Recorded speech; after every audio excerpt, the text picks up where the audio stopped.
On peut dire que la réussite d'une coopération commence le premier jour, c'est dire au moment du choix. Alors, quels sont les critères importants de sélection? Comment évaluer l'importance du moment pour le client et comment le prendre en compte dans les critères de choix? Par exemple, on sait que dans les drives, dans la distribution alimentaire, qu'une mauvaise expérience lors du retrait, qui ne dure pas très longtemps, qui dure 5 minutes, coûte jusqu'à 10 points de satisfaction client. Donc, il y a des moments qui sont extrêmement clés. Donc, comment les identifier? Et par rapport à ces moments clés pour lesquels vous faites appel à des prestataires, à des partenaires externes, quels sont les critères que vous allez mettre en avant plus que d'autres? Que nous dit l'enquête là-dessus? 2 slides rapidement. Sans surprise, le prix, le coût reste très important dans le choix du prestataire pour le commanditaire, comme vous disiez Eric Dadian, alors que le prestataire considère que le point clé est son savoir-faire dans la relation client, même s'ils sont conscients quand même que le prix est important, démontrant la difficulté partenaires, enfin, prestataires et commanditaires à dialoguer sur ce sujet-là. L'adéquation entre les valeurs d'entreprise, notamment concernant le client, la valeur client, le sens du service, n'est pas un critère important, c'est celui qui est tout en haut là, du slide. Vous voyez, il y a juste les prestataires qui disent oui, c'est un petit peu important. Ça nous interroge, parce que nous, on pense que c'est sûrement un des facteurs clés de succès, un facteur clé de succès important, qui est sous-estimé, mais qui reste difficile à objectiver. C'est-à-dire comment vous allez vous vérifier chez un prestataire avec lequel vous voulez travailler qu'il a le même sens du service et le même sens du client que vous. Oui, autre point, pardon, la direction client. On avait posé la question de est-ce que la direction client ou équivalent, direction marketing ou direction des opérations, c'est-à-dire celle qui va être en relation directe lors du partenariat, qui va mener et piloter le partenariat, est-ce qu'elle a un poids suffisant à la fois en amont, c'est-à-dire dans la phase de sélection, et après, c'est-à-dire pendant le partenariat? Donc ce que les prestataires disent, c'est à 66% oui, ça va. En revanche, les commanditaires sont plus sévères, c'est-à-dire qu'ils sont que 50% à dire qu'elle a un poids suffisant. Donc ils sont 50% à dire, quelque part, non, il faudrait sûrement que ce soit plus fort. Et pareil pendant la vie du contrat, où les commanditaires sont plus sévères avec eux-mêmes que les prestataires, les commanditaires disent, oui, il faut pendant la vie du contrat que le poids de la direction client ou équivalent soit plus important dans le pilotage, dans le suivi des partenaires, versus d'autres directions, achats, finances et autres. Alors, quelles sont les questions? On va commencer avec vous, Pascal. Sur quels critères vous portez une attention particulière? C'est-à-dire que vous travaillez votre métier, on a bien compris, au fond, c'est de travailler qu'avec des partenaires. Sur quels critères vous portez une attention particulière? Comment vous vous assurez de la concordance des valeurs autour du client? Quelle place vous donnez à la direction de la satisfaction client dans ces appels d'offres versus la direction des achats? Quel type de contrat vous pratiquez entre contrat d'objectifs et contrat de moyens? Voilà, quelques questions autour de la sélection de ces partenaires. Alors, ce qui est stratégique pour une entreprise de service, c'est d'abord que nos partenaires soient habités de cette préoccupation client. C'est-à-dire qu'on connaît, on sait quelles sont les marques préférées des clients. Et souvent, je dirais même d'une façon générale, le service est un élément stratégique pour le client. Donc on sait très rapidement si un concessionnaire, par exemple, ou une marque a ce souci du client. Et si dans son ADN, le client, c'est vraiment stratégique. Je prends l'exemple d'un concessionnaire, d'une marque avec qui nous travaillons, McDonald's. McDonald's a un souci permanent du client. Et ils ont en place des méthodes, des outils, des visiteurs mystères, des référentiels que nous partageons. Hein. Mais on sent que dans l'ADN de la marque, il y a ce souci du client. Voilà. Je prends un autre exemple, la marque Nespresso, vous connaissez tous, c'est une marque qui est très sensible, pas seulement au chiffre d'affaires, et nous le sommes aussi, mais à la relation client. Voilà. Ils ont un club, ils nourrissent une relation, un marketing relationnel avec le passager, avec le client. Pour nous, ça a de la valeur. Donc, dans le choix de nos partenaires, il y a effectivement des éléments financiers, hein, indubitablement. Pour vous donner un ordre d'idée, sans trahir de chiffres, le retail chez Aéroports de Paris, c'est 63% de l'EBIT, de la marge du groupe. De la marge. Ouais. Donc, ce n'est pas superfétatoire. Hein. Donc, l'aspect financier est important. Après, il y a la marque, le partenaire que l'on choisit, il faut que lui aussi, dans son secteur donné, ce soit la marque préférée du client. Dans le café, il y en a beaucoup. Eh bien non, on a choisi Nespresso, etc., etc. Donc il faut que ce soit une marque préférée, élue par le client. Une des difficultés, et je vous l'ai dit que nous sommes projetés à l'international, c'est qu'il faut que cette marque ait une notoriété internationale. C'est bien d'être franco-français, sauf que la moitié de nos clients sont étrangers. Donc c'est une difficulté supplémentaire. Ensuite, dans le mode opératoire, c'est-à-dire cette marque, ce partenariat, il vit. Donc il faut que nous ayons des référentiels qualité partagée. Voilà. Là, c'est un peu, ça fight de temps en temps, hein, mais c'est normal. C'est-à-dire qu'il faut qu'on partage les mêmes valeurs perçues par le client. Donc on définit ensemble ces référentiels et après on les met en œuvre. Comment on les met en œuvre?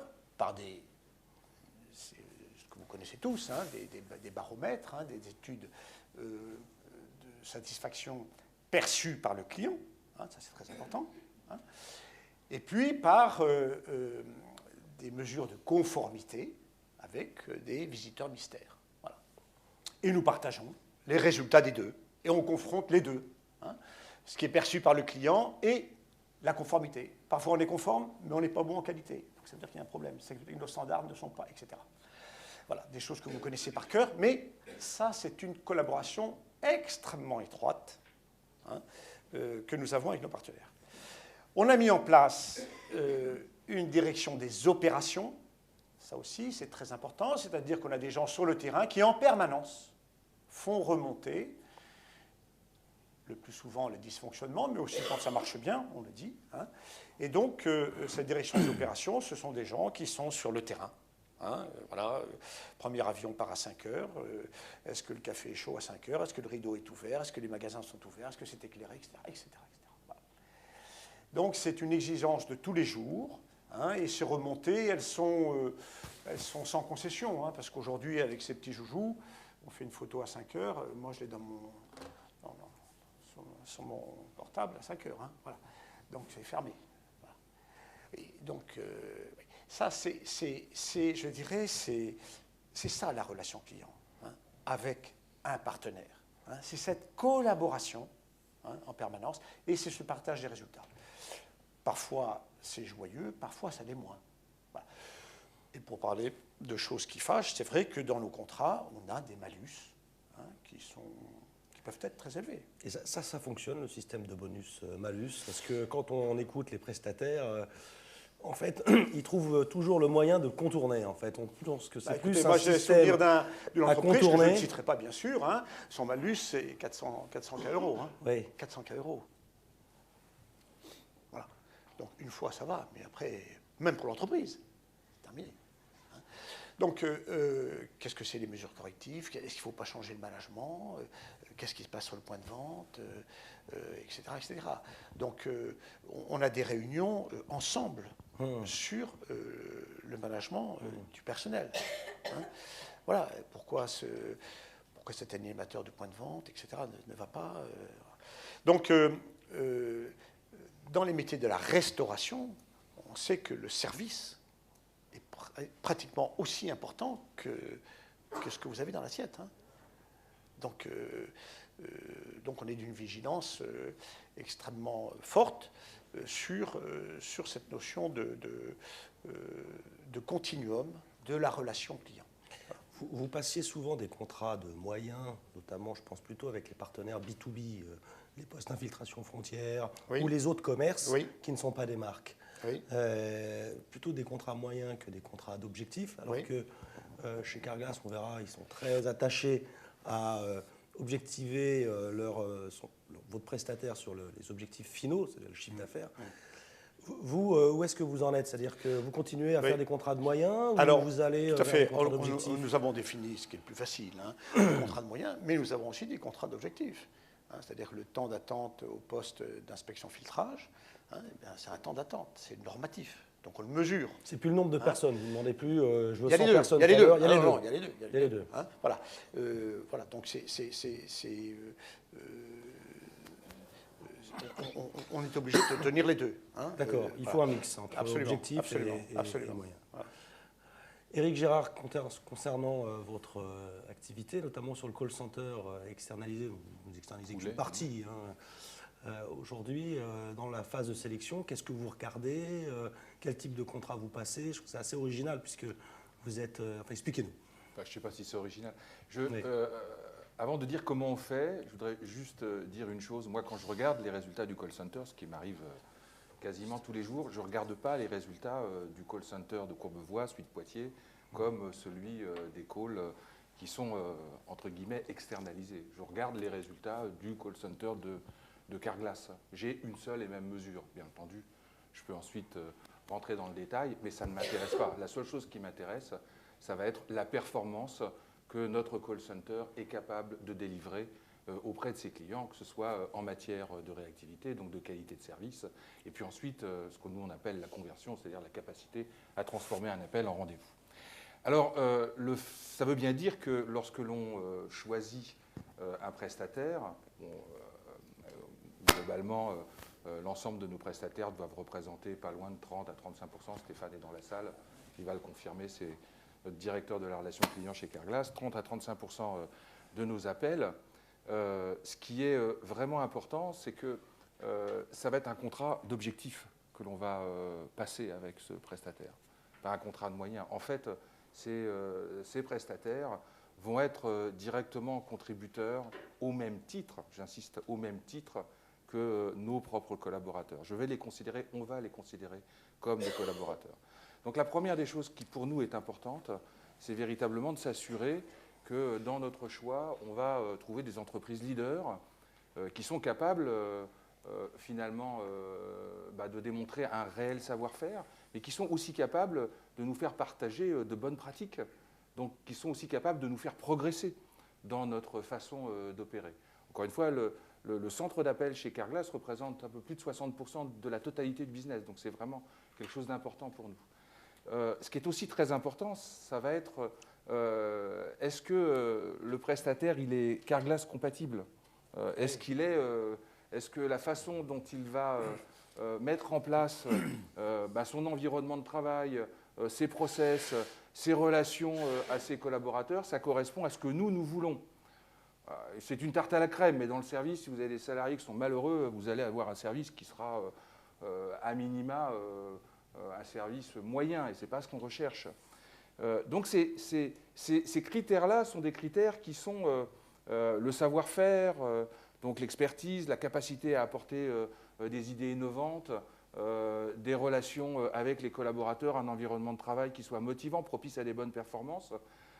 Ça, ce sont des critères très importants. Le prix l'est, bien entendu, mais ça ne va pas être le critère premier. D'ailleurs, lorsqu'on choisit, bien sûr, le département achat de Carglass est partie prenante du choix, mais le leader, celui qui va prendre la décision, c'est la direction du service client. Il va prendre cette décision en fonction de cet ensemble de critères. Donc c'est vraiment quelque chose qui est important pour nous. Alors bien sûr, on mesure la performance. On a, nous, au-delà des aspects purement quantitatifs de performance opérationnelle, on a une mesure qui, pour nous, est vraiment importante, qui fait partie de notre ADN, qui est la recommandation du client, la satisfaction du client. On utilise une mesure, peut-être certains d'entre vous utilisent, qui s'appelle le NPS, le Net Promoter Score, et qui permet finalement d'avoir la mesure de la recommandation du client. Il vous voit, il vous voit pas tout de suite, mais il est en contact avec vous. Son problème est traité et ça va jusqu'à la facture. Donc de l'appel jusqu'à la facturation. Et on interroge plus de 200 000 clients chaque année. Chaque semaine, nos clients sont interrogés et on a le NPS de notre activité de façon globale, mais on a aussi le NPS du call center, comme on a le NPS des centres, comme on a le NPS par collaborateur. Ce qui nous permet effectivement d'avoir une mesure fiable, rapide, parce que c'est toutes les semaines qu'on l'a, toutes les semaines, et donc de pouvoir réagir et travailler avec nos collaborateurs et travailler avec nos partenaires pour que le service soit un service, encore une fois, sans rupture, complètement intégré. Les prestataires que nous choisissons font partie intégrante, et dans la vie du contrat, d'ailleurs, ça s'exprime aussi très concrètement, ils font partie de notre mode de fonctionnement, de nos process, et comme nos collaborateurs. Ça se voit dans la vie du contrat. Déjà, lorsque on forme les gens, on les forme aussi sur site. On a des collaborateurs de l'entreprise qui sont sur site régulièrement auprès de nos partenaires. On partage exactement les mêmes informations, ils ont les mêmes outils. En fait, je ne fais pas de différence, encore une fois, entre un prestataire externalisé et puis nos calls physiques qui sont l'un à Courbevoie et l'autre à Poitiers. En fait, ce sont une seule et même organisation. Voilà ce que je peux dire sur nos choix. Éric, j'ai un commentaire qui dit le prix, toujours le prix. Comment on sort de cette perception permanente? Je suis confronté tous les jours à cette problématique de prix dans ma relation à mes partenaires, c'est-à-dire aux prescripteurs que sont les compagnies d'assurance et les mutuelles. Et le prix est une donnée pour un service, mais le prix correspond aussi à de la création de valeur ou à des services additionnels que l'entreprise peut proposer justement à ses prescripteurs pour magnifier son service, être dans la parfaite continuité de ce que lui veut pour ses clients. J'ai la même approche, je crois, je vois un de nos partenaires dans la salle. J'espère qu'on a la même approche vis-à-vis de nos partenaires qui nous aident dans l'activité du call center. On a mis en place effectivement des systèmes de bonus, malus à la performance. Mais encore une fois, le prix est une chose. Et d'ailleurs, j'ai une anecdote. Je crois qu'une fois, lors d'un appel d'offres, on a refusé ou on n'a pas pris un partenaire parce qu'il n'était pas assez cher. C'est pas vous, Stéphane, j'ai pas non, sûrement pas. Voilà, je le vois opiner. Et donc, pour bien montrer que c'est pas le seul et unique critère, et que tout ce qui va finalement caractériser la qualité du service, tout ce qui va permettre de renforcer le service de Carglass vis-à-vis de ses clients comme vis-à-vis de ses prescripteurs est bien plus important que le fait d'aller discuter sur 1, 2, 5 ou 10% de prix. En fait, quelle est la valeur que je vais pouvoir associer au service qui m'est proposé?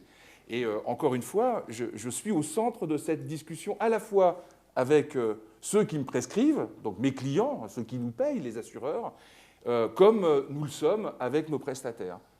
Qu'est-ce que l'on peut mettre au-delà du prix? Il ne faut pas qu'on ait ce débat, le prix. Je pense qu'on a tous une responsabilité collective. Et quand je dis tous, c'est depuis le consommateur, en passant par la marque, le prestataire et le salarié. Tous ensemble, on est dans le même bain pour justement prouver qu'on apporte une valeur, un meilleur service client. La problématique, c'est que le consommateur ne veut pas payer le service, il n'est pas bon. Et donc en France, on tourne en rond depuis des années. Ce qu'on essaye de promouvoir comme idée, alors je ne sais pas si ça va plaire, c'est de dire aujourd'hui, est-ce que vous, Marc, vous n'avez pas intérêt à mettre un petit peu moins d'investissement dans la promotion, pourquoi pas les publicités à la télévision, et un petit peu plus sur la relation client? Ce sont des écarts de 1 à 10 ou de 1 à 100 dans certains cas. Éric, je crois qu'on communique un petit peu, donc je prends la question pour moi. Absolument. On vous voit à la télévision, on adore cette publicité. Mais ce n'est pas antinomique, ce n'est pas et ou, c'est et. C'est et. La relation client, elle est complètement indispensable. Ça fait partie des chromosomes de la marque. On n'existe qu'à travers la relation client qu'on est capable de donner, et une relation client prouvée, c'est-à-dire en fait une satisfaction prouvée. Ensuite, la création de valeur, on est dans un monde complètement fou. Aujourd'hui, on ne parle effectivement que du prix. On détruit de la valeur chaque seconde de notre vie. Est-ce que, je m'adresse à vous, est-ce que vous connaissez historiquement une société qui, dans la déflation, dans la destruction du prix, a créé de la valeur. Est-ce que vous en connaissez?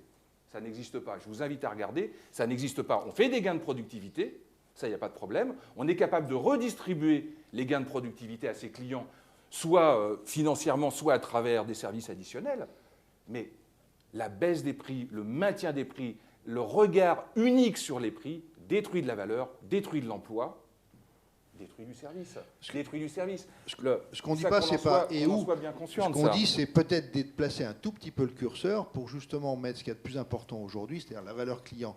On va citer quelques marques comme Zappos, on va citer Vente Privée, qui est une marque française, qui a décidé d'investir énormément en relations clients, en logistique et aussi bien évidemment pour Vente Privée dans tout le shooting, parce que c'est comme ça qu'ils vivent. Ils shootent, ils ont le plus bel, je crois que c'est le plus beau laboratoire photo en Europe, puisqu'ils doivent montrer sur les sites internet leurs produits. Ce sont des gens qui font très peu de publicité, quasi zéro.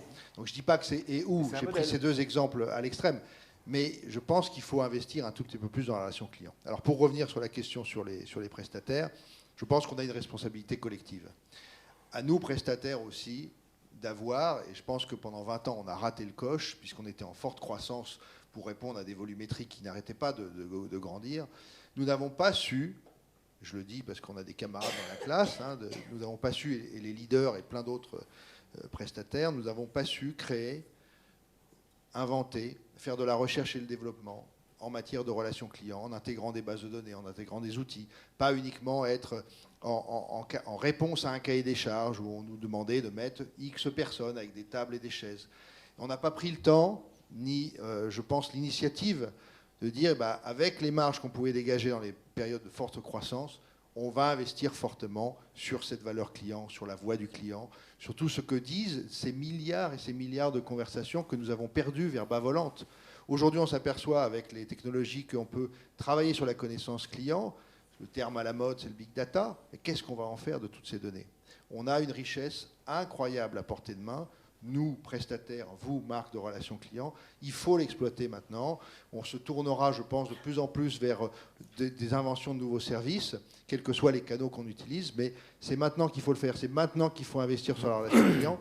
Les marques qui n'investiront pas dans la relation client fortement, je pense, disparaîtront. C'est pour ça que je recite la terminologie, le directeur général client doit prendre une place fondamentale. Je peux citer une marque aujourd'hui, j'en ai déjà parlé dans un certain nombre de conférences, qui est une grande marque, mais on peut prendre des Blablacar, on peut prendre le Cab, on peut prendre des startups qui sont en train de voir le jour en France.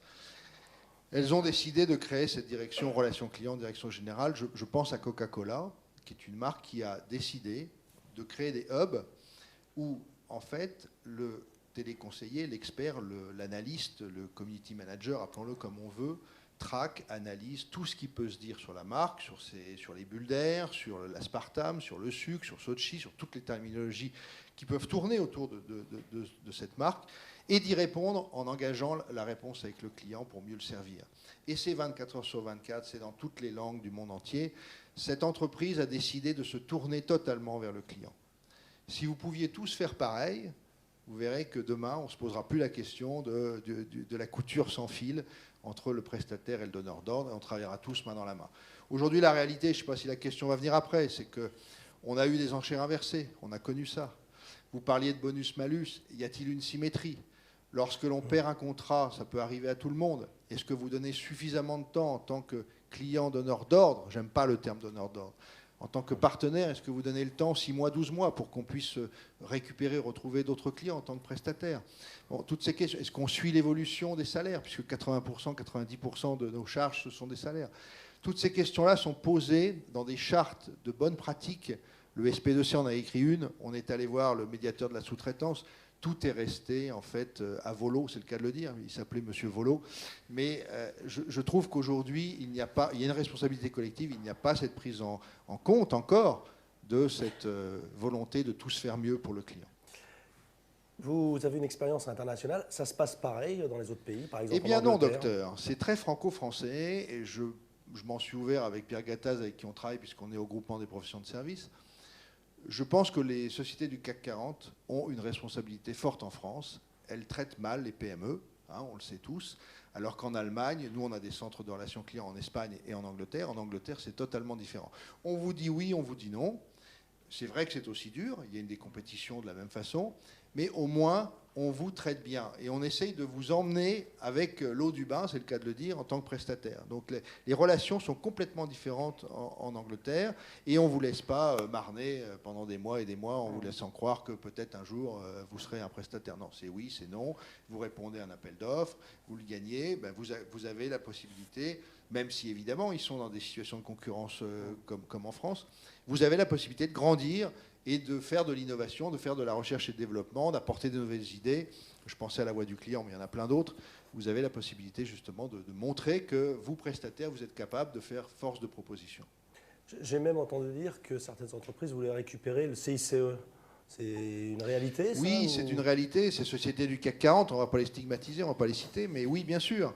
Lorsqu'il y a un appel d'offres, il y en a eu en 2013, on essaye de vous reprendre sans le dire, sans l'écrire. On essaye de vous reprendre d'une main ce que vous donne de l'autre l'État. Oui, bien sûr. Et on le martèle, on le marque avec des prix. Lorsque la direction des achats prend le pouvoir dans une entreprise, c'est la fin des haricots. Dans vos deux entreprises, j'ai compris que c'était différent. Il y a plein de marques ici dans la salle, c'est aussi différent. Il y a un certain nombre de partenaires qui se passent très très bien, de partenariats qui se passent très très bien. Moi, j'ai reconnu des têtes. Je suis partenaire depuis 16 ans avec des marques qui nous ont toujours accompagnés et qui nous ont toujours fait travailler avec de nouvelles applications, de nouvelles opérations. Mais quand la direction des achats prend le pouvoir, là, c'est mal barré.